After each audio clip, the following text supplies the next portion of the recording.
Cerita kita takkan seperti di layar kaca, gemas romantis tak masuk logika. Cerita kita kan berjalan perlahan dan sederhana,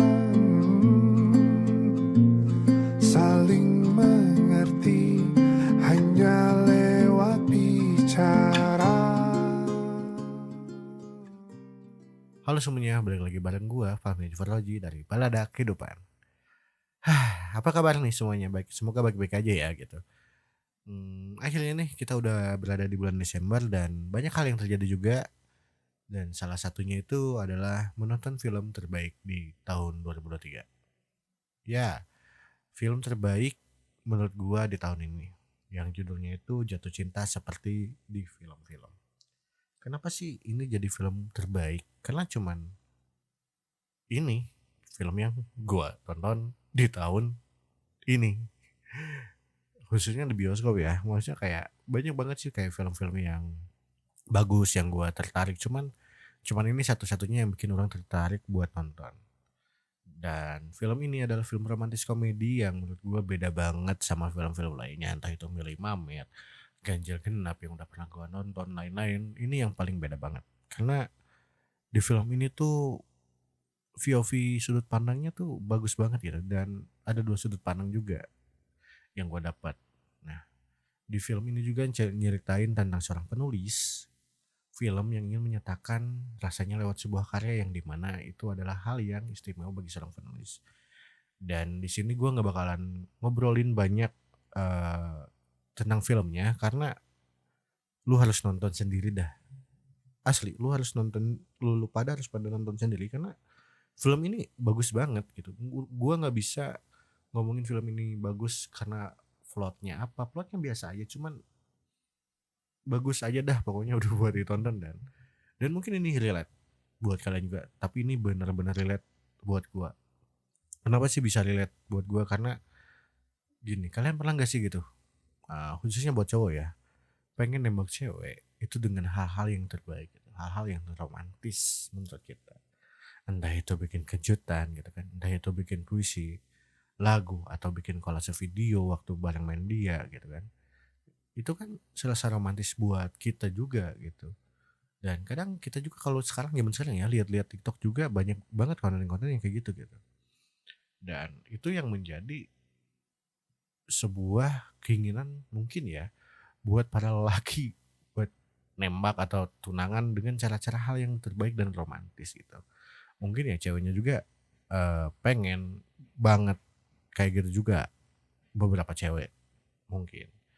Dan tapi ada hal yang bagus dalam film ini yang dimana kayak menceritakan ya si Bagus ya namanya, yang seorang penulis tadi yang menyatakan rasanya lewat film. Dan si Bagus ini suka banget sama teman SMA-nya yang bernama Hana, dan ternyata Hana ini lagi berduka gitu. Lagi berduka karena kehilangan seseorang yang dia cintai gitu. Wow, berat banget kan buat VOV-nya. Ya, buat filmnya menurut orang sebuah masalah yang berat. Kenapa berat? Karena kita juga pernah mungkin ya ngedeketin cewek tuh pas banget ceweknya tuh mungkin lagi patah hati, lagi ada masalah itu ini gitu. Dan itu yang ngebuat kita berat banget buat ngedeketin dia gitu. Dimana ya harus ada sebuah perjuangan lebih gitu buat dia biar bisa move on. Bener gak sih gitu? Kadang kan kita kalau ngedeketin cewek tuh pengen dianya move on gitu, terus dianya sama kita gitu. Eh, dan kita suka banget apa ya kayak ngelakuin 1000 cara gitu biar dia bisa move on, tapi serasa nggak kena juga gitu buat kita, kayak sia-sia kita udah mau kayak mantannya atau dia seperti apa long limitsnya, kita buat diri kita kayak mau kayak gitu tapi kan semua hal yang kita lakukan itu ternyata sebuah keegoisan kita juga untuk bisa menempatkan perhatian dia, rasa yang dia miliki untuk kita, yang sebenarnya itu juga sebuah hal terberat buat cewek yang kita deketin gak sih gitu. Kayak kita memaksakan hal yang ingin kita paksakan untuk dia yang menurut kita itu benar padahal menurut dia itu berat banget gitu. Dan di film ini juga banyak banget gitu dialog-dialog yang ngebuka pikiran gua. Kayak gimana ya, kayak kita pernah gak sih sering gitu ngebayangin sama orang yang kita sukai dan banyak hal yang terjadi kan di pikiran kita, kayak kita sering ngebayangin kayak kita main seru-seruan terus ketawa bareng. Ya pokoknya hal-hal romantis ada semualah gitu. Dan itu yang terkadang kan kebawa sampai mimpi kita gitu. Seakan-akan dia tuh udah jadi milik kita. Tapi kan enggak gitu. Dan itu yang ngebuat kita jadi egois gitu. Egois banget lah gitu. Kita jadi nebak-nebak perasaan orang lain. Kita jadi nebak-nebak, wah dia kayaknya udah suka deh sama kita.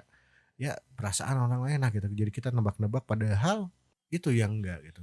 Kayak kita tuh udah ngerasa diri kita udah all out banget ngedeketin dia, tapi kok dia bisa-bisanya nolak kita sih? Kok bisa sih kita nggak bareng sama dia, dan itu yang ngebikin kita emosi gitu. Kayak kesel banget, apa yang kita udah all out nih, udah kita ngedeketin tapi kok nggak bisa diterima sama dia gitu. Ya balik lagi gitu, karena itu ekspektasi kita yang sebenarnya salah gitu. Kadang kita kalau mau deket sama orang gitu, kita nggak mau ngelihat skenario orang itu kayak gimana perasaannya, kayak gimana apa yang sedang dihadapinya gitu. Seolah-olah kita tuh kayak seorang pahlawan yang datang buat nyelamatin dia dari sebuah duka yang dalam, tapi ternyata enggak gitu. Ternyata dia tuh nggak butuh seseorang seperti kita yang datang kayak pahlawan dan menurut kita sangat keren, tapi ternyata kan enggak gitu.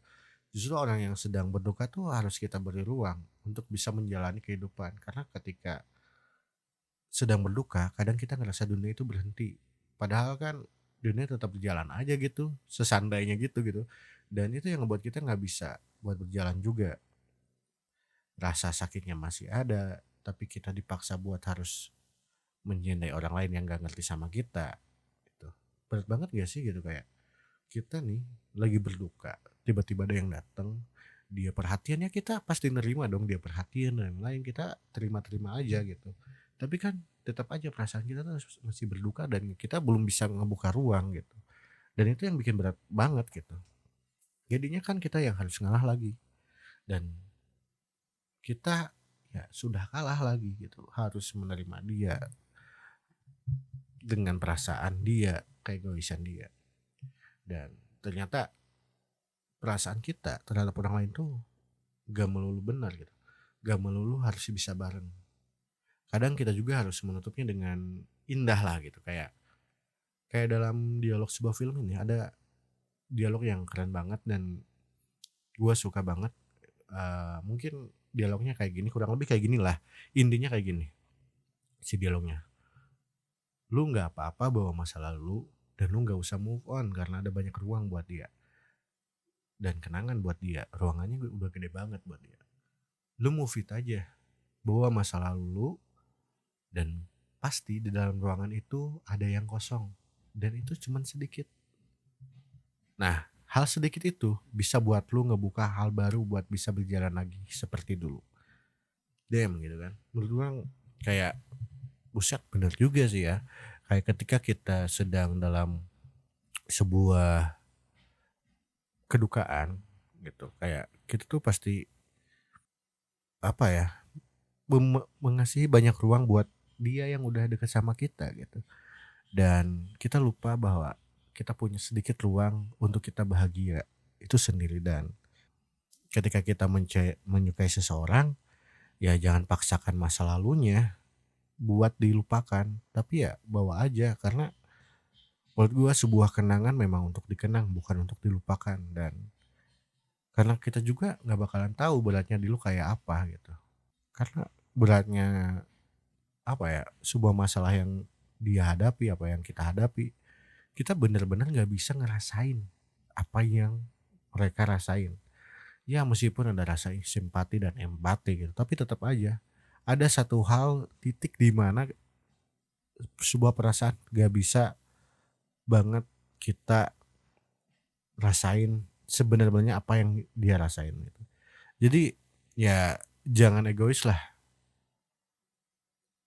sama perasaan kita, tapi kita juga harus mencoba untuk mendengarkan mereka yang sedang berduka, apalagi ya kita lagi ngedeketin gitu. Karena apa ya, karena jatuh cinta itu gak bisa tiba-tiba gitu dan gak bisa semulus-mulus film gitu.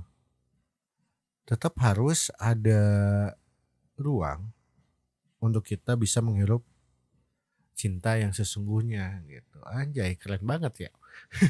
Ya intinya maksudnya gini loh, intinya ketika kita mencintai seseorang, apalagi seseorang yang sedang berduka, pastilah semua orang kalau kita ngedeketin orang yang jomblo pasti kan udah putus dulu ya, berduka lah kita anggap berduka, kita nggak boleh maksain dia untuk bisa nerima kita secara langsung, nggak boleh kita bikin apa-apa tanpa sepengetahuan dia intinya. Dan apa ya, kita boleh buat apapun, puisi dan lain tentang dia, tapi kita juga harus melihat kondisi dia seperti apa, ngedeketin dia juga nggak bisa semudah itu, nggak semulus film-film yang tiba-tiba, eee, deket, kenal, langsung jadian gitu. Kalau FTP kan kayak gitu nggak bisa. Tapi kita harus melalui proses-proses yang emang panjang banget gitu. Karena melupakan itu hal yang susah banget gitu.